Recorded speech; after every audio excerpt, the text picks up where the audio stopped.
शांताकारं भुजंगशयनं पद्मनाभं सुरेशं विश्वाधारं गगनसदृशं मेघवर्णं शुभांगं लक्ष्मीकान्तं कमलनयनं योगिभिर्ध्यानगम्यं वंदे विष्णुभवभयहरं सर्वलोकैकनाथं। मंगलम भगवान विष्णु मंगलम गरुड़ध्वज मंगलम पुंडरीकाक्ष मंगलाय तनोहरि। श्री सत्यनारायण भगवान की कथा सुनने मात्र से सभी कष्टों का नाश हो जाता है और घर में सुख समृद्धि बनी रहती है। संसार में एकमात्र भगवान नारायण ही सत्य हैं, बाकी सब माया है। सत्य में ही सारा जगत समाया हुआ है। सत्य को नारायण के रूप में पूजना ही श्री सत्यनारायण भगवान की पूजा है। तो प्रेम से बोलिए श्री सत्यनारायण भगवान की जय। श्री सत्यनारायण व्रत कथा पहला अध्याय। प्राचीन समय की बात है। नैमिषारण्य तीर्थ में शौनक आदि 88,000 ऋषियों ने श्री सूत जी से पूछा, हे प्रभु, इस कलयुग में वेद विद्या रहित मनुष्यों को प्रभु भक्ति किस प्रकार मिलेगी तथा उनका उद्धार कैसे होगा? हे मुनिश्रेष्ठ, कोई ऐसा तप कहिए जिसमें थोड़े समय में पुण्य प्राप्त हो तथा मनवांछित फल भी मिले। वह कथा सुनने की हमारी प्रबल इच्छा है। सर्वशास्त्र ज्ञाता श्री सूत जी बोले, हे वैष्णव में पूज्य, आप सब ने प्राणियों के हित की बात पूछी है। अब मैं उस श्रेष्ठ व्रत को आप लोगों से कहूंगा जिस व्रत को नारद जी ने श्री लक्ष्मी नारायण भगवान से पूछा था और श्री लक्ष्मीपति ने मुनि श्रेष्ठ नारद जी से कहा था। यह कथा ध्यान से सुनिए। एक समय की बात है। योगी राज नारद जी दूसरों के हित की इच्छा से अनेक लोकों में घूमते हुए मृत्यु लोक में आ पहुंचे।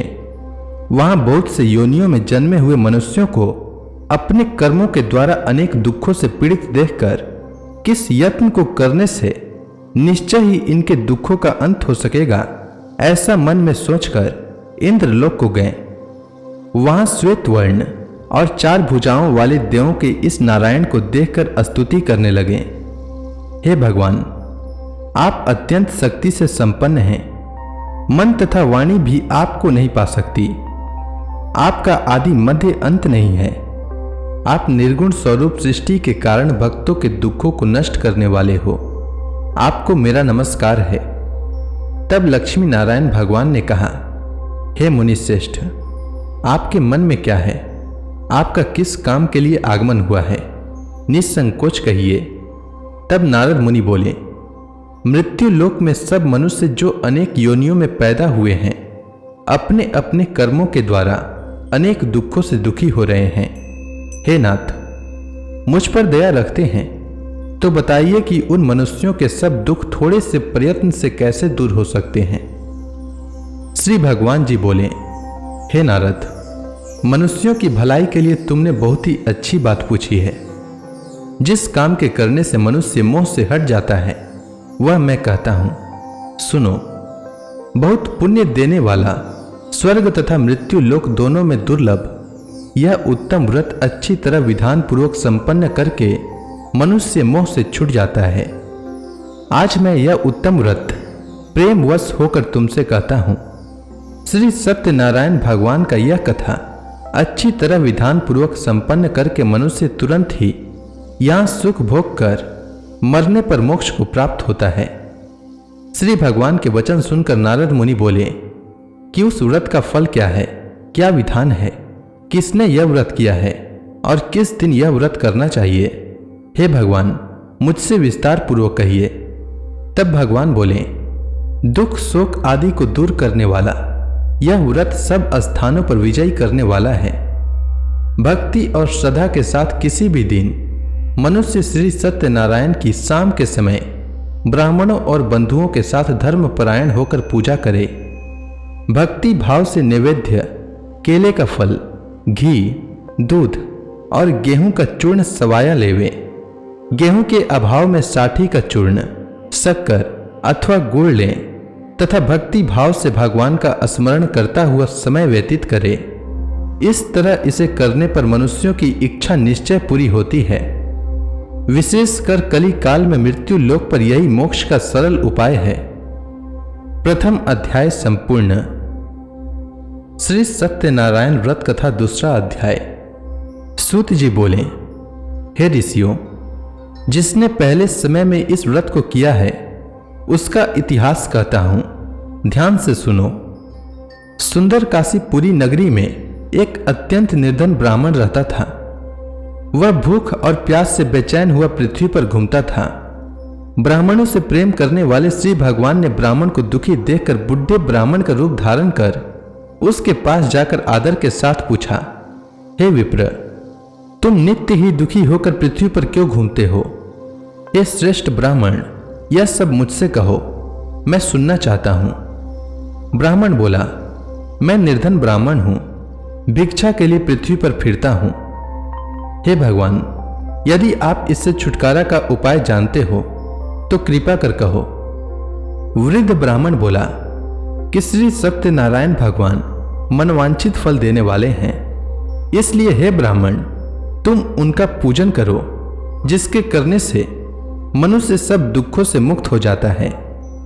ब्राह्मण को व्रत का सारा विधान बतलाकर बुढ़े ब्राह्मण का रूप धारण करने वाले श्री सत्यनारायण भगवान अंतर्ध्यान हो गए। जिस व्रत को वृद्ध ब्राह्मण ने बतलाया है मैं उसको करूंगा, ऐसा निश्चय कर उस ब्राह्मण को रात में नींद नहीं आई। वह सवेरे उठकर श्री सत्यनारायण भगवान के व्रत का निश्चय कर भिक्षा के लिए चल दिया। उस दिन उसको भिक्षा में बहुत धन मिला, जिससे बंधु बांधवों के साथ उसने श्री सत्यनारायण भगवान का व्रत किया। इसके करने से विप्र सब दुखों से छुटकर अनेक प्रकार के संपत्तियों से युक्त हुआ। उस समय से वह विप्र हर माह व्रत करने लगा। इस तरह सत्यनारायण भगवान के व्रत को जो करेगा वह सब पापों से छूट जाता है। क्या कहूं? ऋषि बोले, हे मुनीश्वर, संसार में इस विप्र से सुनकर किस किस ने इस व्रत को किया हम सब सुनना चाहते हैं। इसके लिए हमारे मन में श्रद्धा है। सूत जी बोले, हे मुनियों, जिसने इस व्रत को किया वह सब सुनो। एक समय एक वृद्ध ब्राह्मण धन और ऐश्वर्य के अनुसार बंधु बांधवों के साथ व्रत करने को तैयार हुआ। उसी समय एक लकड़ी बेचने वाला बुढ़ा आदमी आया और बाहर लकड़ियों को रखकर विप्र के मकान में गया। प्यास से दुखी होकर लकड़हारा उनको व्रत करते देखकर विप्र को नमस्कार कर कहने लगा कि आप यह किसका पूजन कर रहे हैं और इस व्रत को करने से क्या फल मिलता है, कृपा करके मुझसे कहिए। ब्राह्मण ने कहा, सब मनोकामनाओं को पूर्ण करने वाले यह श्री सत्यनारायण भगवान का व्रत है। इनकी ही कृपा से मेरे यहां धन धान्य आदि की वृद्धि हुई है। विप्र से इस बारे में जानकर लकड़हारा बहुत प्रसन्न हुआ।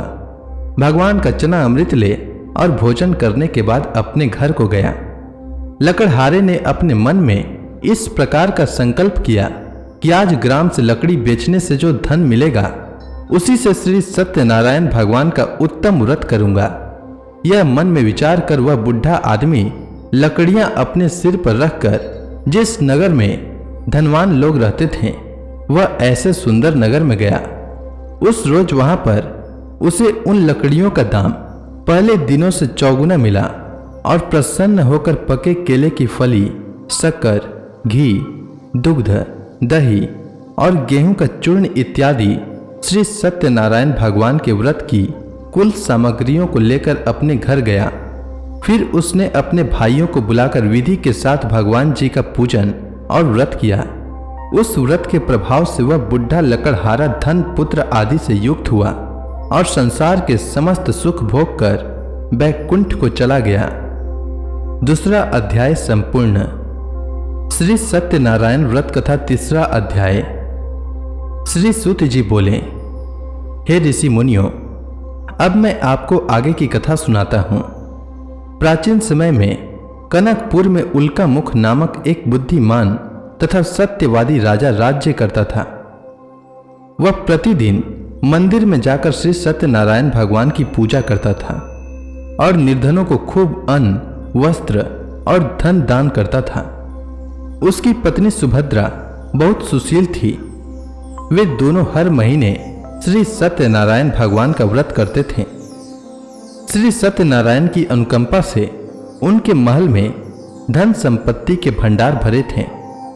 उनकी सारी प्रजा बहुत आनंद से जीवन यापन कर रही थी। एक बार राजा और रानी बहुत से लोगों के साथ जब भद्रशिला नदी के किनारे श्री सत्यनारायण भगवान की पूजा कर रहे थे तो नदी के किनारे एक बड़ी नौका आकर ठहरी। उस नाव में एक धनी व्यापारी यात्रा कर रहा था। वह बहुत सा धन कमाकर अपने नगर को लौट रहा था। उसका सारा धन उस नाव में रखा हुआ था। नाव से उतरकर व्यापारी राजा के पास पहुंचा। राजा को पूजा करते देख उसने कहा, हे राजन, आप इन सब लोगों के साथ मिलकर किसकी पूजा कर रहे हैं? इस पूजा के करने से मनुष्य को क्या लाभ होता है? राजा ने व्यापारी से कहा, हम हर पूर्णिमा को सत्यनारायण भगवान का व्रत करते हैं और फिर पूजा अर्चना के बाद भगवान का प्रसाद लोगों को बांटकर स्वयं भी प्रसाद ग्रहण करते हैं। सत्यनारायण भगवान की पूजा से निसंतान को संतान प्राप्त होता है और दुखियों के दुख दूर होते हैं। राजा की बात सुनकर व्यापारी ने कहा, हे राजन, मैं श्री सत्यनारायण भगवान का व्रत करना चाहता हूं। कृपया मुझे इस व्रत को करने की विधि बताएं। राजा ने व्यापारी को सत्यनारायण व्रत की पूरी विधि बताई। राजा ने व्रत कथा सुनने के बाद व्यापारी को भी प्रसाद दिया। श्री सत्यनारायण भगवान का स्मरण करते हुए व्यापारी ने प्रसाद ग्रहण किया और वापस लौटकर अपनी पत्नी लीलावती से कहा, हमारी कोई संतान नहीं है। कनकपुर के राजा उल्का मुख ने मुझे बताया है कि श्री सत्यनारायण भगवान का व्रत करने और उनकी कथा सुनने से सभी मनोकामनाएं पूर्ण होती हैं। यदि सत्यनारायण भगवान की अनुकंपा से हमारे कोई संतान हुई तो मैं श्री सत्यनारायण भगवान का व्रत अवश्य करूंगा। व्यापारी के ऐसा निश्चय करने के कुछ समय बाद लीलावती गर्भवती हो गई। 10वें महीने में उसने एक सुंदर कन्या को जन्म दिया। व्यापारी ने पुत्री जन्म पर बहुत खुशियां मनाई, लेकिन सत्यनारायण भगवान का व्रत नहीं किया। जब उसकी पत्नी लीलावती ने अपने पति से श्री सत्यनारायण भगवान का व्रत करने के लिए कहा तो वह बोला, अभी क्या जल्दी है, मैं इधर व्यापार में बहुत व्यस्त हूं, मुझे अभी फुर्सत नहीं है। जब अपनी बेटी बड़ी हो जाएगी और इसका विवाह करूंगा तो मैं अवश्य श्री सत्यनारायण भगवान का व्रत करूंगा। अपने पति के वचन सुनकर लीलावती चुप रह गई। व्यापारी की कन्या कलावती शुक्ल पक्ष की चंद्रमा की तरह तेजी से बड़ी होने लगी। पलक झपकते ही 16 वर्ष बीत गए।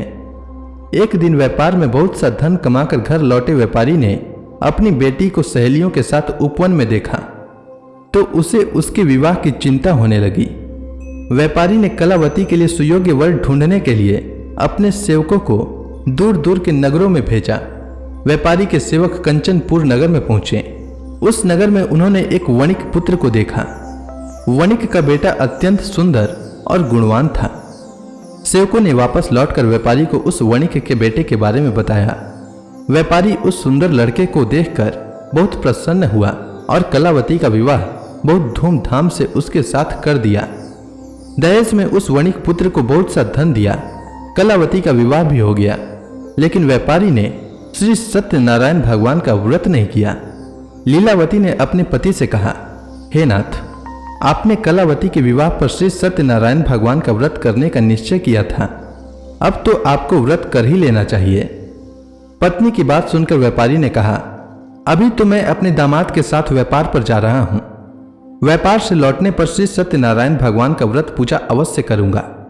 यह कहकर व्यापारी ने कई नावों में सामान भरा और अपने दामाद तथा सेवकों के साथ व्यापार के लिए निकल पड़ा। उस व्यापारी द्वारा बार बार व्रत का निश्चय करने और फिर व्रत न करने से सत्यनारायण भगवान क्रोधित हो गए और व्यापारी को दंड देने का निश्चय किया। व्यापारी अपने दामाद के साथ रत्नसारपुर में पहुंचकर व्यापार करने लगा। एक दिन कुछ चोर महल से चोरी करके भाग रहे थे। सैनिक उनका पीछा कर रहे थे। भागते हुए चोरों ने सैनिकों से बचने के लिए चोरी का धन अवसर पाकर व्यापारी की नाव में छुपा दिया। खाली हाथ चोर आराम से भाग गए। चोरों का पीछा करते हुए सैनिक व्यापारी के पास पहुंचे। उन्होंने व्यापारी की नाव की तलाशी ली तो उन्हें राजा का चोरी किया गया धन मिल गया। तब सैनिक व्यापारी और उसके दामाद को बंदी बनाकर राजा के पास ले गए। राजा ने उन दोनों को बंदी गृह में डाल दिया और उनका सारा धन ले लिया। श्री सत्यनारायण भगवान के प्रकोप से उधर लीलावती पर भी मुसीबतों का पहाड़ टूट पड़ा। उसके घर में चोरी हो गई और चोर सारा धन चुरा कर ले गए। घर में खाने के लिए अन्न भी नहीं बचा था। भूख प्यास से व्याकुल होकर व्यापारी की बेटी कलावती एक ब्राह्मण के घर गई। उस ब्राह्मण के घर में श्री सत्यनारायण भगवान की व्रत कथा हो रही थी। उसने भी वहां बैठकर व्रत कथा का श्रवण किया और प्रसाद लिया। घर लौटकर कलावती ने अपनी मां लीलावती को सारी बात बताई। कलावती से श्री सत्यनारायण भगवान की व्रत कथा की बात सुनकर लीलावती ने भी व्रत करने का निश्चय किया। अगले दिन लीलावती ने अपने परिवार और आसपास के लोगों के साथ श्री सत्यनारायण भगवान की पूजा की। पूजा के बाद सबको प्रसाद बांटकर स्वयं भी प्रसाद ग्रहण किया। लीलावती ने अपने पति और दामाद के घर लौट आने की मनोकामना से श्री सत्यनारायण भगवान का व्रत किया था। लीलावती के विधि पूर्वक व्रत करने और प्रसाद ग्रहण करने से श्री सत्यनारायण भगवान ने प्रसन्न होकर उसकी मनोकामना पूरी की। उन्होंने राजा चंद्रकेतु को स्वप्न में दर्शन देकर कहा, हे राजन, व्यापारी और उसका दामाद बिल्कुल निर्दोष है। सुबह उठते ही दोनों को मुक्त कर दो। उन दोनों का सारा धन भी वापस लौटा दो। यदि तुमने ऐसा नहीं किया तो मैं तुम्हारा सारा वैभव नष्ट कर दूंगा। इतना कहकर श्री सत्यनारायण भगवान अंतर ध्यान हो गए। प्रातः होते ही राजा चंद्रकेतु ने अपने मंत्रियों और राज ज्योतिषियों को रात के स्वप्न की बात बताई तो सबने व्यापारी और उसके दामाद को छोड़ देने के लिए कहा। राजा चंद्रकेतु ने तुरंत उस व्यापारी और उसके दामाद को छोड़ दिया। उनका सारा धन भी वापस कर दिया। इस प्रकार श्री सत्यनारायण भगवान की अनुकंपा से व्यापारी और उसका दामाद दोनों खुशी खुशी अपने नगर की ओर चल दिए। तृतीय अध्याय समाप्त। श्री सत्यनारायण व्रत कथा चतुर्थ अध्याय। श्री सूत जी बोले, उस व्यापारी ने अपने दामाद के साथ शुभ मुहूर्त में नाव द्वारा रत्नसारपुर से प्रस्थान किया। लंबी यात्रा करने के बाद व्यापारी ने एक नगर के किनारे नाव को रोककर भोजन किया और फिर दोनों विश्राम करने लगे।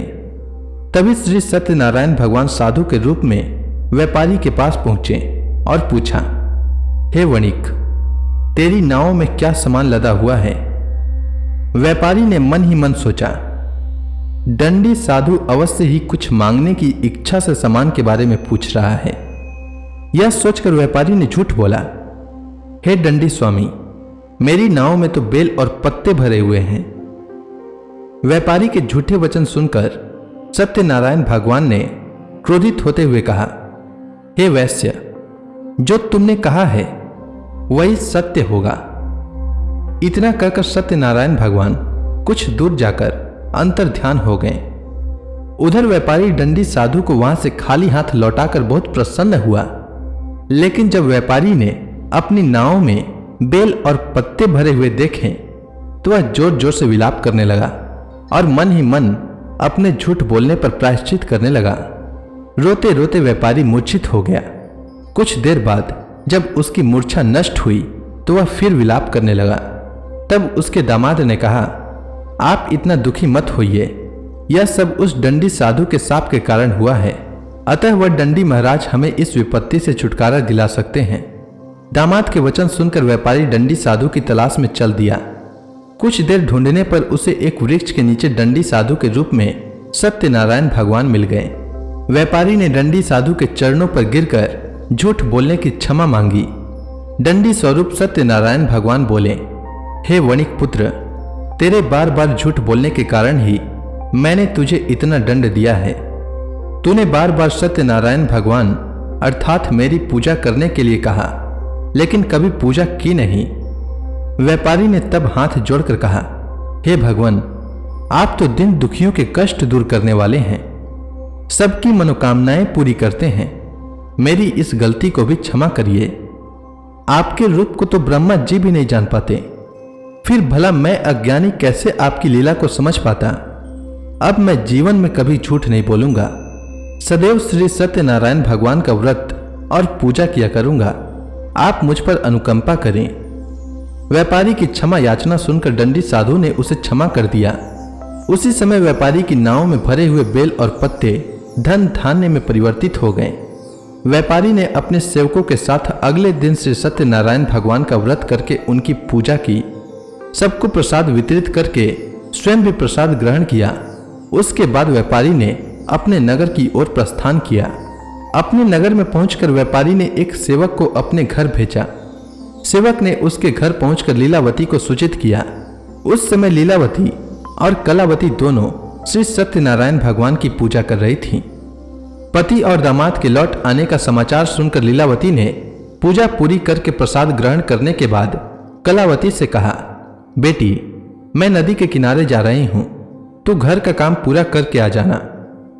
यह कहकर लीलावती नदी की ओर चल पड़ी। परंतु कलावती पति से मिलने की खुशी में प्रसाद ग्रहण किए बिना ही घर से निकलकर नदी के किनारे जा पहुंची। उसके प्रसाद ग्रहण न करने के कारण सत्यनारायण भगवान क्रोधित हो गए। उन्होंने व्यापारी की नाव को नदी में डुबो दिया। अपने पति को वहां न देखकर कलावती ने जोर जोर से रोना शुरू कर दिया। तब व्यापारी ने कहा, पुत्री, अवश्य ही तुझसे कोई भूल हुई है। उस भूल के कारण ही श्री सत्यनारायण भगवान ने तुझे यह दंड दिया है। तब व्यापारी ने सत्यनारायण भगवान से प्रार्थना की, हे भगवान, मेरे परिवार की किसी स्त्री पुरुष से कोई भूल हुई हो तो उसे अवश्य क्षमा कर देना। तभी आकाशवाणी हुई, हे वणिक पुत्र, तेरी कन्या मेरा प्रसाद ग्रहण किए बिना ही चली आई है। यदि अब घर पहुंचकर तेरी कन्या प्रसाद ग्रहण करके वापस आए तो उसे पति के दर्शन होंगे और डूबी हुई नावें भी जल के ऊपर आ सकेंगी। कलावती ने वैसा ही किया। उसके प्रसाद ग्रहण करके वापस लौटने पर नावें जल के ऊपर आ गई। दामाद भी सुरक्षित नदी से निकल आया। घर लौटकर व्यापारी ने अपने परिवार और बंधु बांधवों के साथ मिलकर विधि अनुसार श्री सत्यनारायण भगवान की पूजा की, जिसके बाद उसकी सभी मनोकामनाएं पूरी हुई और वह आनंद पूर्वक जीवन यापन करता हुआ विष्णु लोक को चला गया। चतुर्थ अध्याय समाप्त। श्री सत्यनारायण व्रत कथा पंचम अध्याय। श्री सूत जी बोले, हे ऋषि मुनियों, मैं और भी कथा सुनाता हूं। कौशलपुर में एक राजा था तुंगध्वज। उसकी प्रजा उसकी छत्र छाया में आनंद पूर्वक रह रही थी। राजा तुंगध्वज अपनी प्रजा के सुख दुख का बड़ा ध्यान रखता था, लेकिन एक बार उसने भी सत्यनारायण भगवान का प्रसाद ग्रहण नहीं किया। तब सभी को चिंताओं से मुक्त करके धन संपत्ति से भंडार भरकर प्राणियों को जीवन के सभी सुख देने वाले श्री सत्यनारायण भगवान ने राजा को प्रसाद ग्रहण न करने का दंड दिया। एक दिन राजा तुंगध्वज जंगल में हिंसक पशुओं का शिकार करने निकला था। तेजी से घोड़ा दौड़कर शिकार का पीछा करते हुए वह अपने सैनिकों से अलग हो गया और देर तक हिंसक जानवरों का शिकार किया। अतः कुछ देर विश्राम करने की इच्छा से वह एक बड़े वृक्ष के नीचे जाकर बैठ गया। समीप ही कुछ चरवाहे श्री सत्यनारायण भगवान की पूजा कर रहे थे। राजा ने उनके पास से गुजरते हुए सत्यनारायण भगवान को नमस्कार नहीं किया। चरवाहों ने राजा को पूजा के बाद प्रसाद दिया तो राजा ने उन्हें छोटे लोग समझकर प्रसाद ग्रहण नहीं किया और घोड़े पर सवार हो अपने नगर की ओर चल दिया। राजा जब नगर में पहुंचा तो देखा कि उसका सारा वैभव तथा धन संपत्ति आदि सब कुछ नष्ट हो गया है। श्री सत्यनारायण भगवान के प्रकोप से राजा निर्धन हो गया। तब राज्य ज्योतिषी ने राजा से कहा, महाराज, आपसे अवश्य ही कोई भूल हुई है। अगर आप उस भूल का प्रायश्चित कर लें तो सब कुछ पहले जैसा हो जाएगा। राजा को तुरंत अपनी भूल का स्मरण हो आया। अतः मंदिर में जाकर राजा ने श्री सत्यनारायण भगवान से क्षमा मांगी और उनकी पूजा की। पूजा के बाद प्रसाद ग्रहण करने से श्री सत्यनारायण भगवान की अनुकंपा से चमत्कार हुआ। राजा का खोया वैभव पुनः लौट आया। श्री सत्यनारायण भगवान की अनुकंपा से जीवन के सभी सुखों का भोग करते हुए अंत में राजा तुंगध्वज वैकुंठ धाम को गया और मोक्ष को प्राप्त किया। श्री सत्यनारायण भगवान के व्रत पूजा को जो भी मनुष्य करता है उसके सभी दुख चिंताएं नष्ट हो जाती है। उसके घर में धन धान्य के भंडार भरे रहते हैं। निसंतानों को संतान की प्राप्ति होती है और सभी मनोकामनाओं को प्राप्त कर मनुष्य अंत में मोक्ष को प्राप्त कर सीधे वैकुंठ धाम को जाता है। श्री सूत जी ने कुछ पल रुक कर कहा, हे श्रेष्ठ मुनियों, श्री सत्यनारायण भगवान के व्रत को पूर्व जन्म में जिन लोगों ने किया उन्हें दूसरे जन्म में भी सभी तरह के सुख प्राप्त हुए। वृद्ध सतानंद ब्राह्मण ने पूर्व जन्म में सत्यनारायण का विधिवत व्रत किया तो दूसरे जन्म में सुदामा के रूप में भगवान की पूजा करते हुए अंत में मोक्ष को प्राप्त कर वैकुंठ धाम को चला गया। उल्का मुख राजा अगले जन्म में राजा दशरथ के रूप में मोक्ष को प्राप्त करके वैकुंठ को गए। व्यापारी ने मोर ध्वज के रूप में जन्म लिया और अपने पुत्र को आरे से चिरकर भगवान की अनुकंपा से वैकुंठ को प्राप्त किया। राजा तुंग ध्वज अगले जन्म में मनु के रूप में जन्म लेकर भगवान का पूजा पाठ करते हुए लोकप्रिय होकर सत्कर्म करते हुए मोक्ष को प्राप्त कर वैकुंठ धाम को चले गए। हे ऋषि मुनियों, श्री सत्यनारायण भगवान का व्रत और पूजा मनुष्य को सभी चिंताओं से मुक्त करके धन संपत्ति के भंडार भरकर अंत में जन्म जन्मांतर के चक्रव्यूह से मुक्ति दिलाकर मोक्ष प्रदान करता है। तो इसी के साथ श्री सत्यनारायण भगवान की व्रत कथा पूर्ण होती है।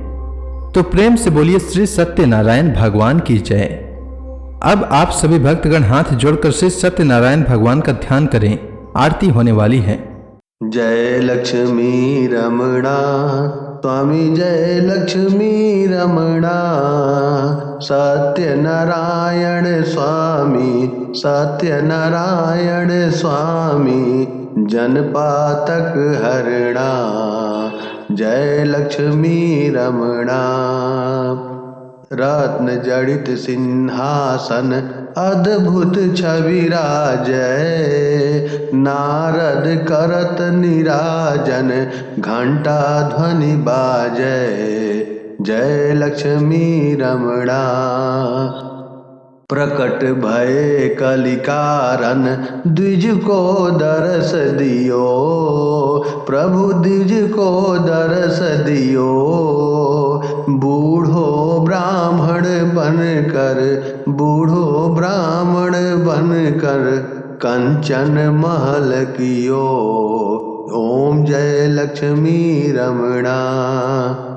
दुर्बल भील कठारो जिन पर कृपा करी, प्रभु जिन पर कृपा करी, चंद्रचूड़ एक राजा, चंद्रचूड़ एक राजा, जिनकी विपत हरी, जय लक्ष्मी रमणा।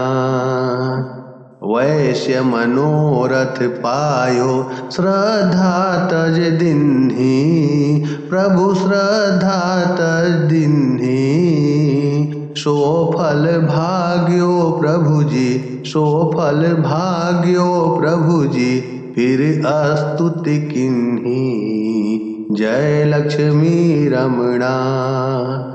भाव भक्ति के कारण छिन छिन रूप धरयो, प्रभु छिन छिन रूप धरयो, श्रद्धा धारण किन्नी तिनको काज सरयो, जय लक्ष्मी रमणा। ग्वाल बाल संग राजा वन में भक्ति करी, प्रभु वन में भक्ति करी, मन वांछित फल दीना, मन वांछित फल दीना, दिन दयालु हरि, जय लक्ष्मी रमणा। चढ़त प्रसाद सवायो कदली फल मेवा, प्रभु कदली फल मेवा, धूप दीप तुलसी से राजी सत्य देवा, जय लक्ष्मी रमणा। सत्यनारायण जी की आरती जो कोई नर गावे, प्रभु आरती जो कोई नर गावे, रिद्धि सिद्धि सुख संपत्ति, रिद्धि सिद्धि सुख संपत्ति, जी भर के पावे, जय लक्ष्मी रमणा। प्रेम से बोलिए सत्यनारायण भगवान की जय।